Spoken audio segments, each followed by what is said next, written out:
It's Wednesday. It is my favorite time of Wednesday. It is time to chat with our good friend Alex Eschelman, ABC Montana or ABC Fox Montana SWX sports reporter. Eschel It gets a special. little confusing sometimes, Jason. It's Yeah. okay. How are you? I'm doing well. I mean, we are up and at 'em, ready to I go. know. And yes, I'm doing very well. How are you? Good. Take me through Saturday's football game. A very nice performance from Sean Chambers, the National Offensive Player of the Week, as well as Big Sky. Dude can get it done, and he's tied for the most touchdowns rushing in FCS. I'll tell you what, Jason, that game was the closest thing that I've felt to my Arizona football college days, despite the cold weather, because a game at 8 p.m. in October in Arizona is still 85 plus degrees. Right. So a little different there. But when I was watching Sean Chambers, I was like, oh my gosh, is that Khalil Tate? I just felt like he was totally taking over, absolutely taking over the game, just like Khalil Tate would in specifically my junior year. But gosh, it was so exciting.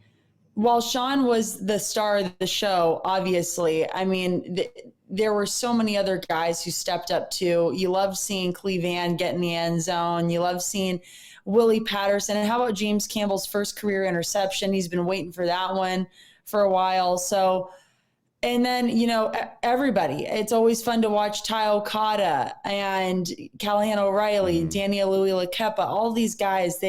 You really feel like that game there, they took another step, as Coach Vegan said, as a unit on the field. And you could feel that in that game against UC Davis, as well as, I mean, the fans. It was a packed crowd the entire time. It was awesome.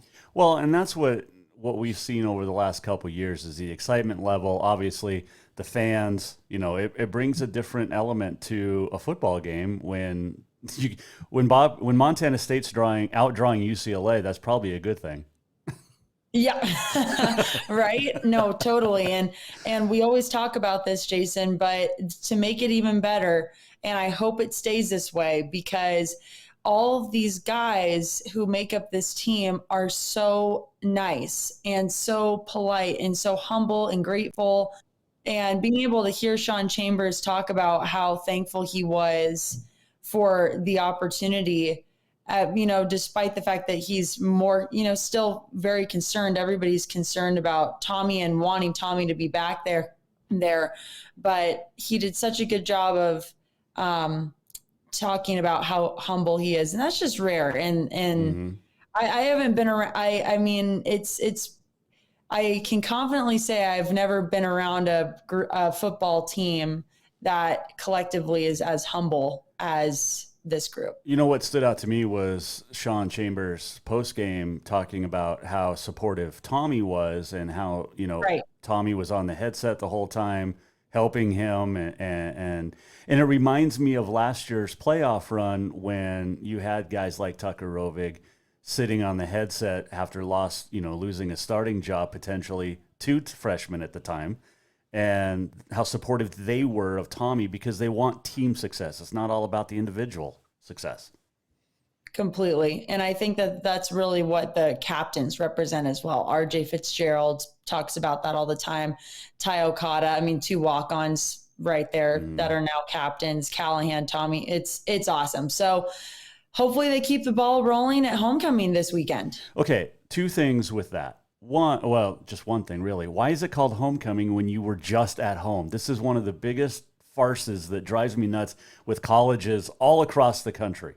If you were just home, you can't really have interesting to me. homecoming. You are not the first person that has brought this up in the last few days and didn't understand this concept. And I've never heard multiple, I guess this is a real thing that people don't get, but it's not, homecoming isn't about coming home from an away game. It's an alumni game. It's all about that. Homecoming means fans, former Montana State students, athletes, Yes. everything coming back home for the game. I don't think it really matters whether the team is physically coming off of an away game and coming back home. Does that make sense? Oh yeah, no, absolutely. But it's a good question. I mean, again, I'm kind of surprised. A lot of people must think this because I've never thought twice about the meaning of homecoming, but it's something to think about, I guess. High schools do it. Yeah. I rip on University of Montana for doing it too. It's just, I understand the concept, but yeah, have homecoming last week and then parents' family weekend this weekend. I'm just saying. We're talking with Alex Eschelman, the Eschel Special, brought to you by Dinner's Done Right. All right. Idaho State this weekend always seems to have give Montana State a little bit of fits over the years. It doesn't matter who's coaching at Idaho State. What are the Bobcat coaching staff saying about this game?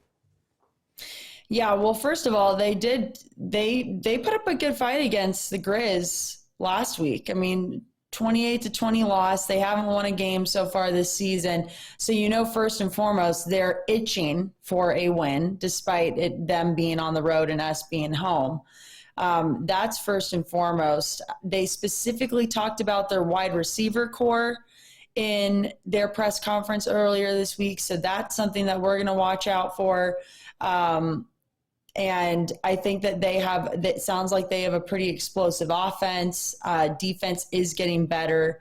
So, and again, I think the biggest thing is that they're going to be coming here itching for a win. So I think that like every week, Coach Vegan, the players, they say we don't take any opponent lightly. We go in fresh, and these guys are going to put up a good fight, and we are going to be ready for that.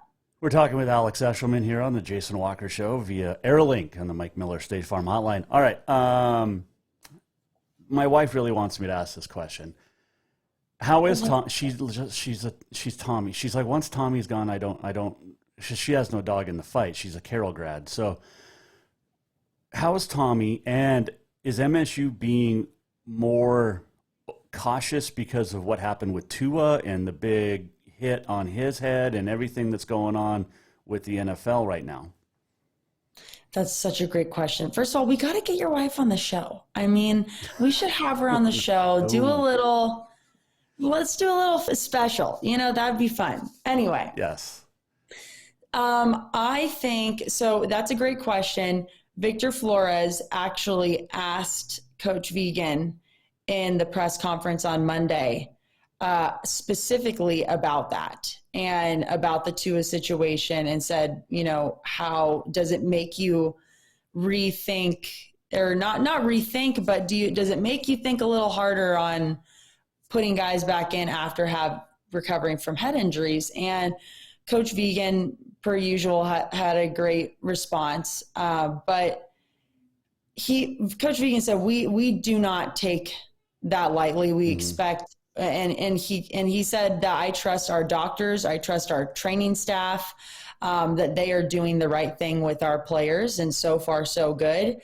I also trust that our players are telling us the truth.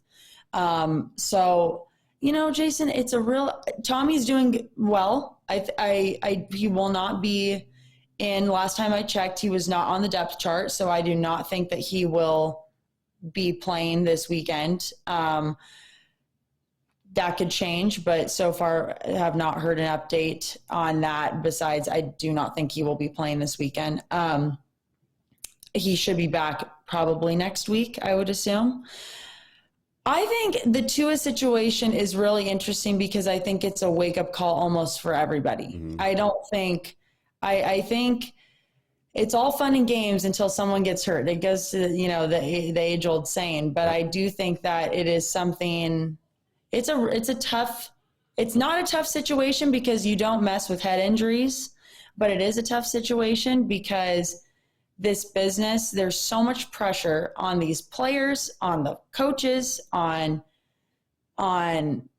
it's a multi-million billion-dollar industry. And I think it's also a cultural thing too, because these players they're competitors. They want to be like, I'm fine. They're equally as trained to do that as they have that in their being. I mean, they're the best football players in the world. Right. So I don't know. What are your thoughts on it? Because I think it's just it's a sad situation first and foremost. And two, I think it's a wake up call to put everything aside and think about a person's health first and foremost. Well, my whole thoughts with Tua, and we wish Tommy the best, obviously. We want him to get healthy before, Sean Chambers is obviously doing the job just fine. But with Tua, and I listened to a lot of the Dan Patrick show, and he, I want to know what kind of back injury caused him to stumble on that Sunday game and shake the cobwebs out of his head and then have to be held up by teammates after stumbling again. And they said it wasn't a concussion. Was there all sorts of lying going on, a whole conspiracy basically from the top down with the Dolphins? And why would you fire the neurosurgeon who is he's not employed by anybody. Mm-hmm. But why would you fire him from the Sunday game if it wasn't a head injury? And then why does the team doctor still have a job? And then we saw what happened last Thursday, and oh my gosh, I mean, how scary was that? And I don't remember the quarterback, but they said, somebody will die on the football field in the NFL before somebody really wakes up to this.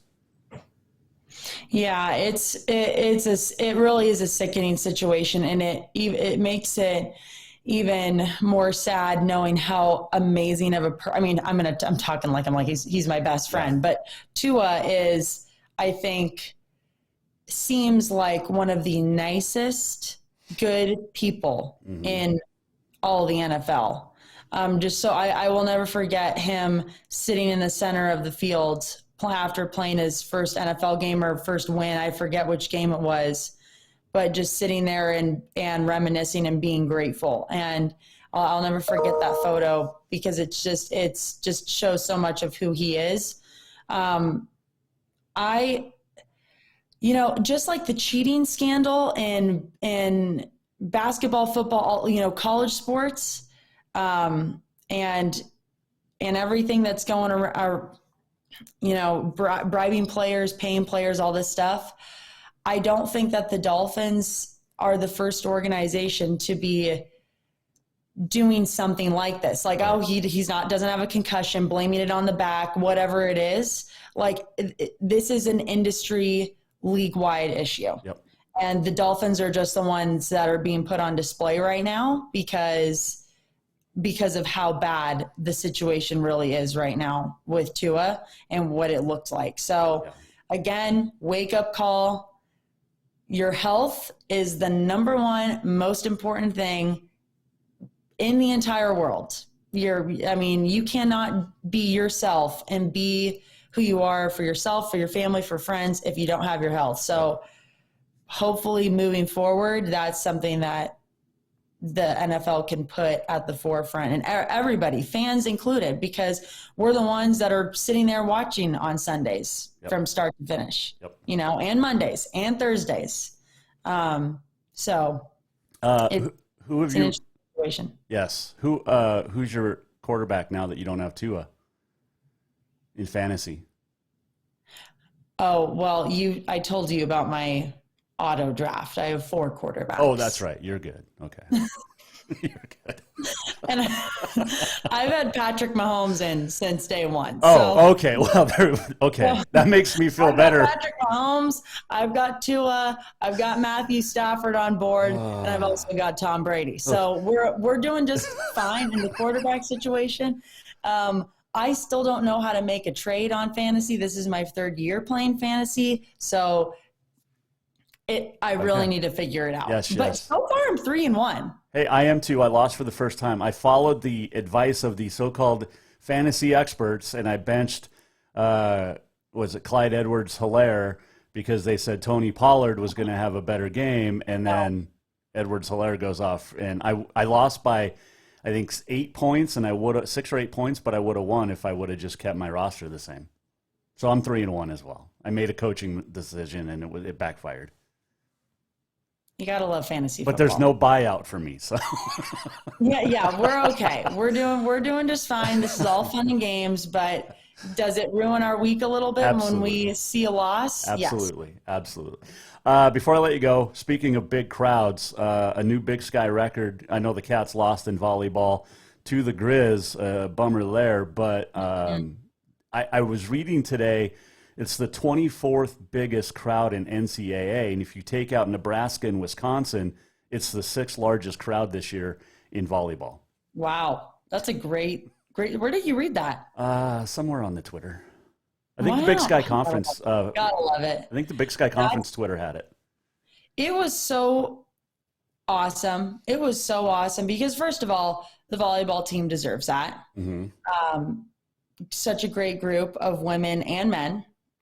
And it was awesome. It was so fun. The high energy. People, I mean, there were Grizz fans there too. It was a really fun atmosphere. It also made me a little frustrated because I'm like, okay, if we can get a sellout crowd essentially here at the Brick for volleyball, why aren't we doing this for women's basketball and men's basketball? I was like, kind of like, come on, guys. I mean, we've got Big Sky Conference Championship March Madness caliber basketball teams. Hello. Yes. Like, let's get it together, Bobcat fans and also Grizz fans. I mean, I've Grizz fans, they've got their own situation in Missoula, but especially for Cat Grizz, there is no question. And I get weather. I get, it's tough moving forward into the basketball season because it can be hard to get from Missoula to Bozeman and back. But specifically Bobcat fans, we got to be doing that every game. I don't know. It reminded me, once again, I'm bringing back Arizona, but we had won a national championship at one point. But aside from that, they sold out every single game, and it was so electric and fun. And that the fans are really what can make the atmosphere. And so Bobcat fans, get your butts to the Brick this season. Yes. I mean, it made it so fun. I've got you can look, I've got the tweet up. It's actually from the MSU Bobcats Twitter page. Yeah. 24th best attended match in D1 this fall and 6th highest. I mean, look at that. Creighton got almost 16,000. But yeah, volleyball in Nebraska is a different breed. There's no question about that. So yeah, absolutely. But also hats off to the Bobcat fans for showing up and for showing that is possible. It's just, I really think that it can happen with Danny Sprinkle leading the charge, with Trisha Binford leading the charge. There's no reason why it shouldn't be like that every single game. 100% agree. It's funny. I ran into Great Osibor at the whole basketball team was there supporting the volleyball team. And I ran into Great after the game and I go, dude, I'm a little offended right now for you guys. And he's like, same. And I'm like, what's happening? Like, we need to get this type of crowd for your games. I mean, your games are awesome. I bet you. Like, I know. We're going to make it happen. We're going to make it happen. I bet you Danny Sprinkle uses this because he was not hard on the fans, but hard promoting getting butts in the seats at the Brick. I bet you he uses that picture and for Bobcat fans for basketball for the 6-man club and there's no fast break. After that game, moral of the story, there's no reason the Brick should not be like that every single game. I don't care what sport it is. And that happened on a Friday night when there's high school football going on. I mean, think about that. Right. Yeah. No, I mean, again, no excuse. We gotta be better. This season, we got Big Sky Conference Championship teams coming back playing. They're only, I believe both teams are only going to be better. So it's right around the corner. I can't believe it. We're in October. We're in spooky season. What are you dressing up as Halloween before we get off the show? What's your daughter wearing? What's the family wearing? Well, so she's a vampire fruit bat.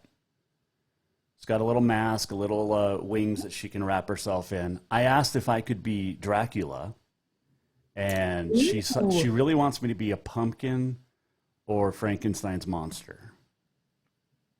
I love it. I don't want to be a pumpkin because I did the poison ivy thing last year. So I got to go with something that's a little more slimming, like maybe a Batman costume. Okay. Because then I would get to say, like, Michael Keaton, the best Batman ever. I'm Batman. I think we go with the Batman. Yeah. I like it. Sounds like a good one.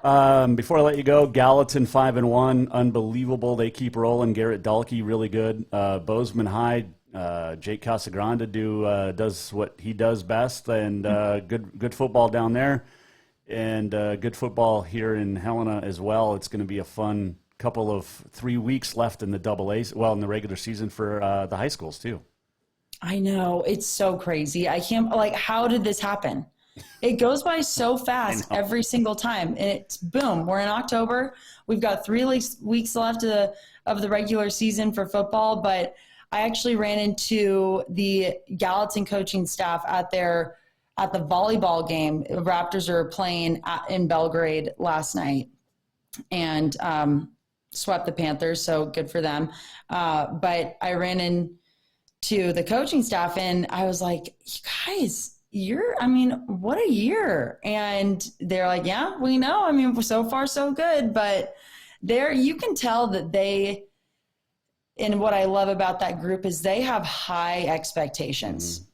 And that's just not for football. For volleyball, Gallatin's rolling this year. Yep. And for rolling in the sense that this is only their 3rd season ever in school history. Mm-hmm. And so, yeah, they're doing a great job. Jake Casagrande, I've said it once this season, I'll say it again. He's really come into his own and taken a good step, a noticeable step in his play this year.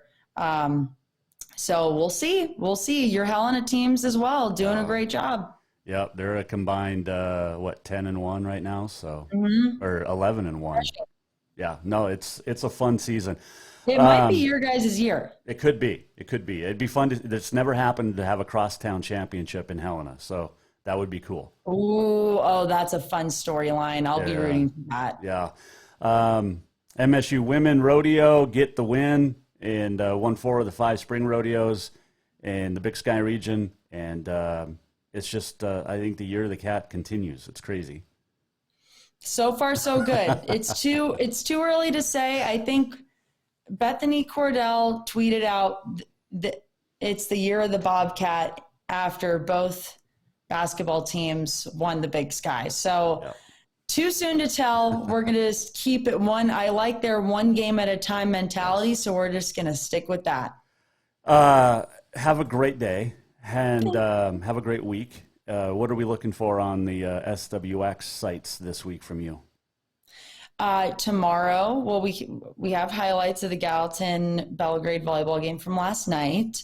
Tomorrow we have a preview of the Idaho State Montana State football game, and then Friday we've got some high school football. Gallatin's at home, and they are hosting. Gosh dang it, I'm forgetting one of the billing schools. Well, you got 3 to choose from, so. You got a 33% chance.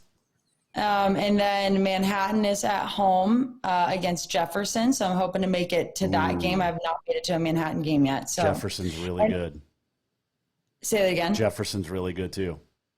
Yeah. So I think, I'm excited to get down there. And also Manhattan, the town, when it's October and it's fall feeling, there's something about that town specifically and their game day atmosphere. It feels so fall. I love it. It's a cute town. So yeah, there's that. More football. More football.